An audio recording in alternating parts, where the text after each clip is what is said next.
benches, and then the preacher's pulpit. The only difference is that there is a Star of David or a menorah instead of a cross, right?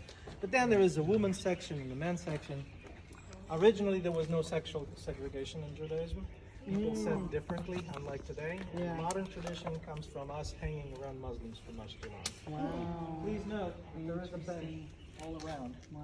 Some stones are original, some are replicas. Yeah.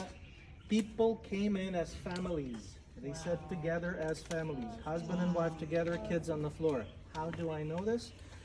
Don't follow me now, but you'll follow me later. Right here on the floor, and right there on the floor, there are board games carved in stone.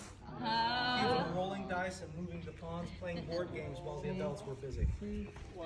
Which is why Come on. the synagogues of those days were not synagogues of today. Wow. Because today we say, oh, this is where Jews prayed and worshiped. Yeah. No!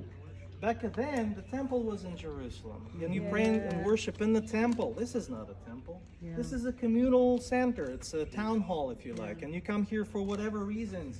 Joyful reasons like weddings, birthdays, or some grievances like you have a quarrel with your neighbor and the community comes together as a judge and jury, or somebody died, you have to sit shva and things like that. So, but most importantly, you come here to fellowship, to eat, to gossip, to share news and things like that. No, seriously. Far from spiritual, Bob said. However, the most important function of the synagogue was to come together on the day of Shabbat to read the scriptures, right? Yeah. And that's when the community will come together. Men and women, husbands and wives, children, they were all listening to men reading the Word of God. Yes, women could read, but they were not allowed to read it out loud. So men would stand up facing Jerusalem. That's why all the doors here are facing south, because Jerusalem is in the south.